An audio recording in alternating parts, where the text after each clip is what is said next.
বুড়ি অনেক জ্বালাছিস আমাকে, জীবনটা শেষ করে দিছিস। কি মনে করছিস তোকে আমি এত সহজে ছেড়ে দেবো? তুই আমার জীবনটা ঝালাপালা করে ফেলছিস। আজকে তোকে আমি শেষ করে সে প্রতিশোধ তুলবো। অনেক দিন পর চান্স পাইছি। হ্যাঁ, আজকে তো তুই শেষ রে বুড়ি, শেষ।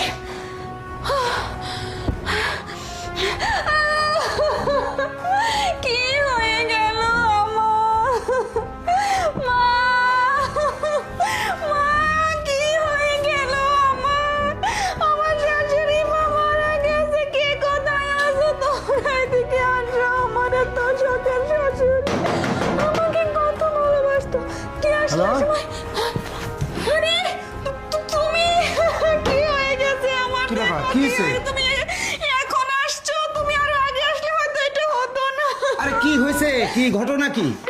মা, তোমার মা নাই আর এই দুনিয়ায় আর নাই। আরে কি বলছো তুমি? আমার মা নাই মানে? মারা গেছে আমার শাশুড়ি মা। হঠাৎ করে এসে দেখি মারা গেছে।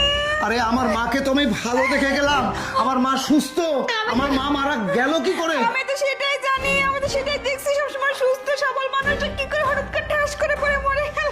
আরে তুমি বাড়িতে কি করো? আমি তো তোমার ভরসা আমার মাকে বাড়িতে রেখে আমি চলে যাই। আরে আমি কি করব? জীবন মৃত্যু কি আর আমার হাতে? সব তো উপরওয়ালার হাতে, তাই না? উনি যখন যাকে নিবেন আমি কি ঠেকিয়ে রাখতে পারবো? তুমি কেন ডাক্তারকে ফোন দিতে পারলে না? তুমি অ্যাম্বুলেন্স ডেকে এনে আমার মাকে কেন নিয়ে গেলে না? আমি তো সেই সুযোগটাই পাইনি, উনি তো আমাকে সেই সময়টুকুই দেয় নাই। আমি তো বই রুমে ছিলাম, এসে দেখি উনি নাই আর। এসে দেখি আর নাই। আমি কি করি? আমি কি করি? বাবা, শাশুড়ি মা আপনি? আরে তুই আসছিস? বাবা, তুই জানিস না আমি মারা যাইনি। আমি না এখানে শুয়ে ঘুমাচ্ছিলাম, খুব অসুস্থ শরীরটা। বৌমা ওই যে বালিশ আছে না, বালিশ চাপা দিয়ে আমাকে মেরে ফেলার চেষ্টা করছে। আর আমি মুখটা ঘুরিয়ে দে, ও ভাবছে আমার মুখ এদিকে আছে, আমাকে মেরে ফেলার। মা, আপনি এসব কি বলছেন?